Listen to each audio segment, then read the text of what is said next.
Naibu Katibu Mkuu wa Kanisa la Ufufuo na Uzima Glory of Christ Tanzania Church, Maximilian Machum Kadutu, maarufu kama Askofu Mwanamapinduzi, ametangaza kuwa kuanzia Jumapili hii ya tarehe 22 waumini wa kanisa hilo wataendelea na ibada makanisani kama ilivyokuwa mwanzo, kwa kuwa kanisa hilo halijafungiwa.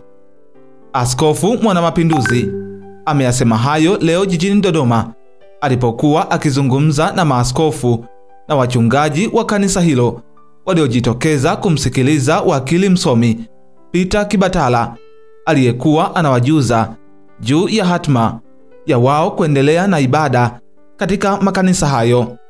Awali, wakili Peter Kibatala amesema Wizara ya Mambo ya Ndani iliandikia ofisi yake barua ya kuwa haitambui barua ambayo ilienea katika mitandao ya kijamii kwa kuwa barua hiyo haikusainiwa.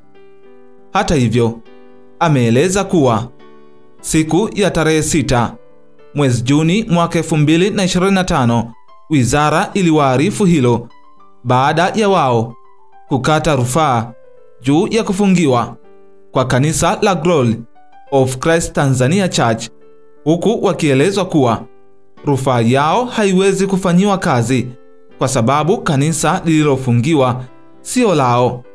Hata hivyo, amehoji kama kanisa la Glory of Christ Tanzania Church halijafungiwa, kwa nini jeshi la polisi limezungushia utepe nje ya makanisa hayo, na matamko mbalimbali yametolewa juu ya kufungwa kwa makanisa hayo. Pamoja na hayo, wakili Kibatala ameeleza kuwa ofisi yake imemwandikia barua waziri kumtaka athibitishe kuwa barua iliyofika ofisini kwa Kibatala ni halali na imetoka ofisini kwake. Wakili Peter Kibatala amehoji juu ya uhalali iliyoelezwa kutekelezwa ya kufunga kanisa la Glory of Christ Tanzania Church, akiuliza amri hiyo ni ile barua ambayo haikusainiwa kwa mjibu wa Wizara ya Mambo ya Ndani au ipo nyingine. Kibatala ameeleza kuwa wapo viongozi waliojitokeza na kusema wanatekeleza agizo la serikali kufungia kanisa hilo, huku ikiwa hawajatoa barua iliyosainiwa juu ya agizo hilo.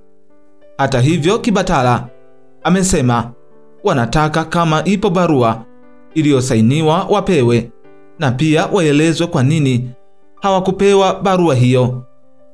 Katika hatua nyingine, Pastor Emmanuel Chatanda ameandika katika kurasa zake za mitandao ya kijamii kuwa baada ya sintofahamu ya muda kuhusu kufungwa kwa kanisa la Josephat Gwajima, taarifa rasmi sasa zinaweka wazi jambo muhimu kuwa kanisa la GCTC Glory of Christ Tanzania Church halikufungiwa rasmi, bali lilivamiwa na kusitishiwa shughuli zake kwa makosa ya kiutendaji ya serikali.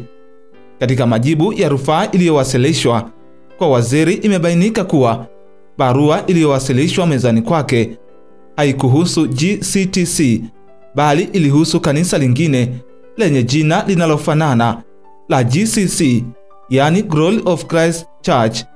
Huu ni mkusanyiko wa majina ambao umepelekea kanisa lisilohusika kufanyiwa maamuzi yasiyo ya haki. Cha kushangaza zaidi ni kwamba kanisa la GCTC halikuwahi kupokea notisi yoyote ya kufungwa wala barua yoyote rasmi ya kusimamisha ibada kama inavyotakiwa kisheria. Inawezekana notisi hiyo ilitumwa kwa kanisa la GCTC na baada ya muda wake kuisha, mamlaka zikatoa agizo la kulifunga, lakini badala ya kufunga GCC, askari walivamia GCTC kwa makosa na kulizuia kinyume cha utaratibu wowote wa kisheria.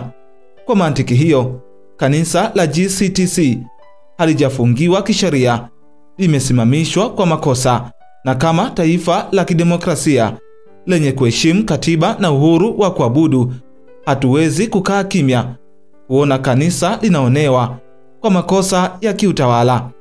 Na akamalizia kwa kusema kuwa tukutane Jumapili Glory of Christ Tanzania Church kumwomba Mungu kuiponya nchi na kuenzi uhuru wa kuabudu.